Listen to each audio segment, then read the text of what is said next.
Hi guys, and welcome to another episode of Through the Glass Table. As always, I'm Ismael. And I'm Everett. And today we're going to be talking about Rogue One. The Star Wars franchise strikes again. Get it? But this time it's a sequel of the prequels that comes before the original sequels, and stuck in the middle is the awkward Felicity Jones with the minorities of Diego Luna and Donnie Yen. We can't understand you and your dialogue sometimes, with Alan Tudyk as the only relatable emotional tie to human emotions, and he's a robot. Oh sorry, the movie's about how the rebellion gets the plans to the Death Star. Who knew? We finally made it, and we saw Star Wars Rogue One is here. What are your initial reactions? If you could put that fucking cup down for a little bit, what's your initial reaction of Star Wars? I'm trying to get paid by Lucasfilm. Star Wars Rogue One. I don't know. I mean, clearly, I'm a fan. Initial impressions, more or an overview of what? An overview. It was an okay movie. It was an okay movie. Yeah, I agree with you. That it's not a terrible film, but I told you when we left that I just felt disconnected from it for some reason, and I just felt like I was I just wasn't invested in what was going on, and we'll get into why we think that. I guess we should start talking about the characters first. Okay. So what did you think of like Jen Erso? Played by Felicity Jones. Yeah. She's always put in roles where she's kind of like this frumpy, awkward kind of person, and this one, I think they went like more of like she's an independent woman. She doesn't have to fit the mold, which was nice. But I don't think they decided that until like 40 minutes into the fucking movie. That's one of the main things that I think felt disconnected from me, is that I didn't really care about the main character, which is a shame. But they had such an impactful story to tell with her being the daughter of like the lead engineer of the Death Star. It was played by Mads Mikkelsen. Yeah, who's like phenomenal, and even he was like phoning it in today. Yeah. Well, this was I mean, I guess you could call it an ensemble, because you had Forrest Whitaker as Saw Gerrera, who is a character from the Clone Wars TV show. Never watched it though. Yeah, watch parts of it. I think it's like 8 seasons. It's a lot.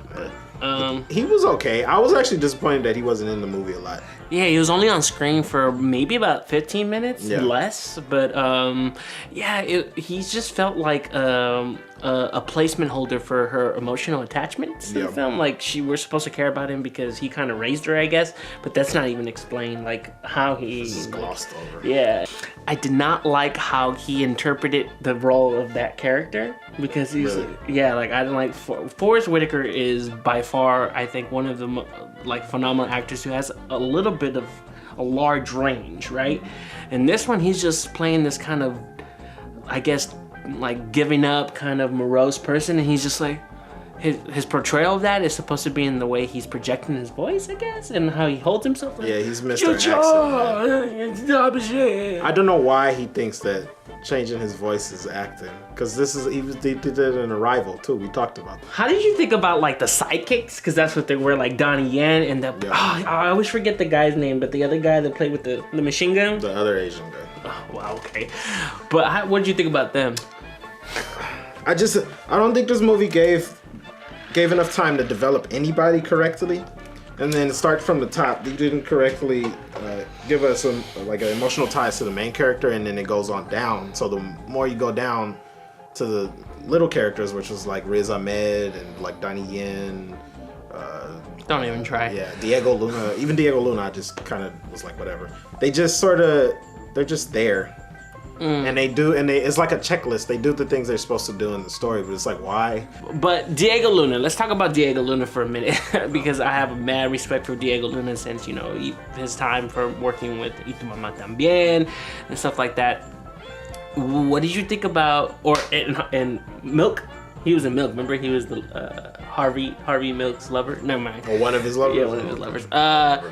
But what did you think about his acting? Like, how did he pull it off? Did it bother you, his character? Because he's supposed to be kind of showing a darker side of the rebellion too, right? The assassins, the spies. See, some of that stuff I liked in the characterization, where it was morally ambiguous, and it's not happy sunshines and rainbows. Like, this is a war. This is a war. So you have to do things. I think he portrayed that well, but I think also the material's just flat. And so when the material's flat, he's doing the best he can, I think.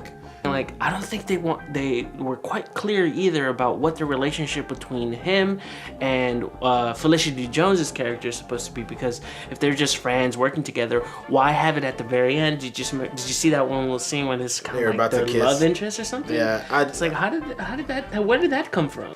Darth Vader in here, a little bit more of him being able to actually do more than swing a fucking. I thought he wasn't gonna have force powers in this. Darth Vader? Yeah, I thought they weren't gonna show him being like a badass, but he did for like 5 seconds. You know what I get the feeling? Because that whole Vader castle scene, spoiler alert, it seemed misplaced to me, and it was like prequel level CGI, the background, and then but the Vader stuff at the end seemed to fit more, and it was quiet, and all you heard was his breathing, and to me that seemed like that stuff in the middle was reshoots.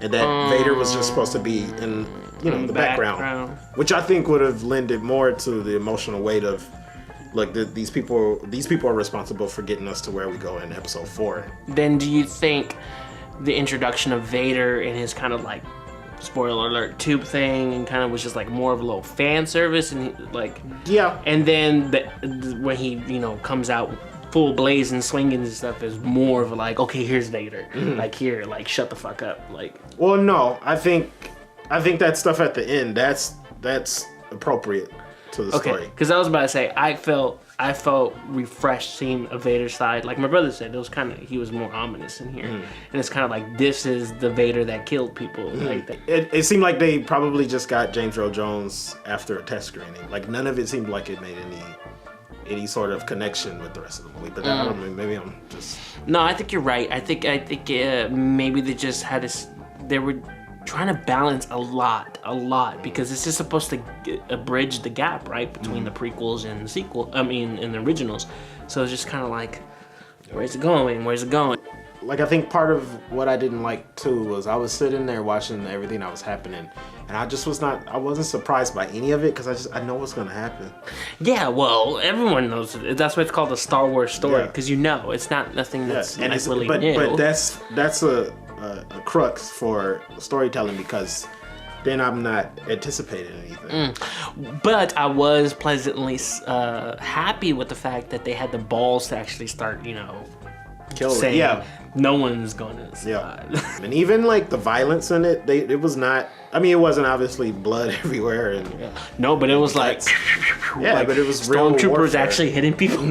and I'm glad they did that, because I buy the concept of there being a war in this universe if you have violence like that. If you PG'd it up and people were just like, and knocking over, like, it doesn't work. A Star Wars story, or the first Star Wars story, is directed by Gareth Edwards, who gave us the remake of Godzilla, right? The reboot, was like 2015, or I can't remember when. Elizabeth Olsen and a bunch of other people.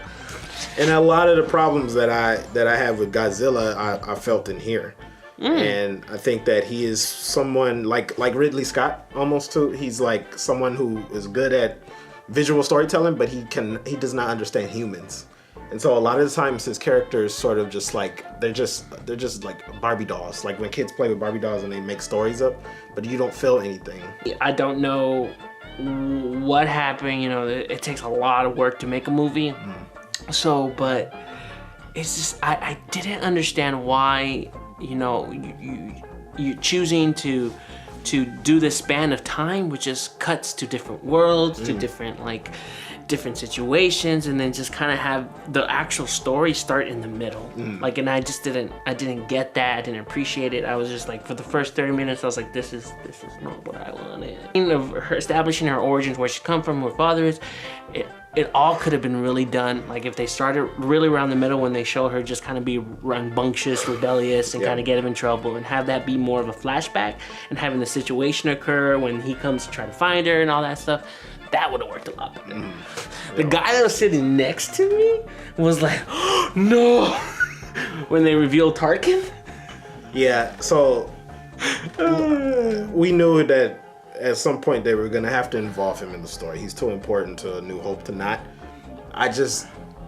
The choice to go full-fledged with it like that, like Like how they chose to do it. I wish they would have been more subtle. I would have been fine with if all they did was show the back of his fucking head and do the reflection in the See, I thought that's where they were going, and then he turned that around. fucking monster turned around, and I was like, no.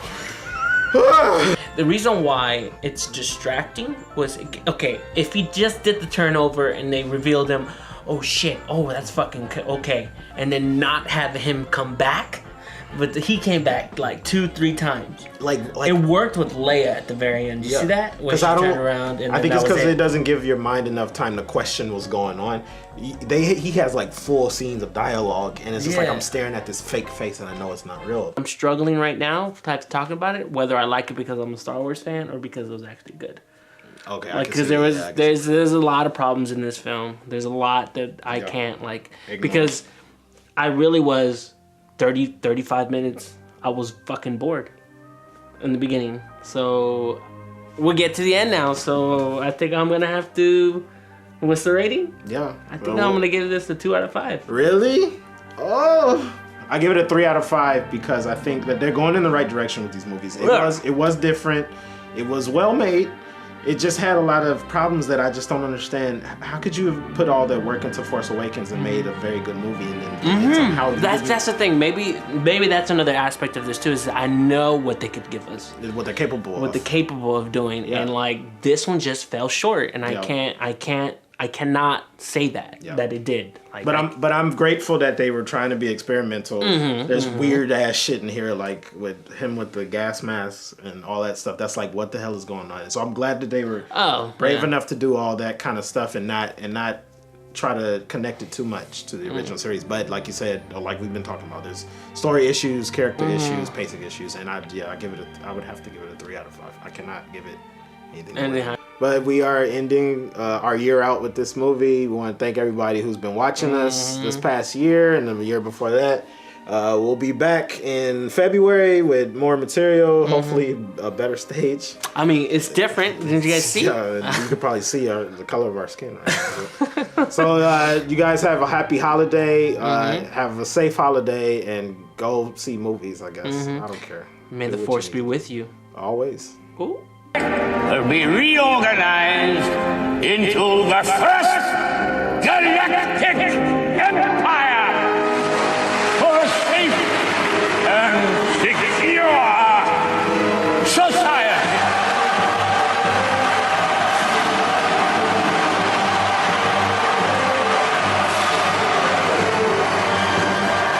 So this is how liberty dies. With thunderous applause.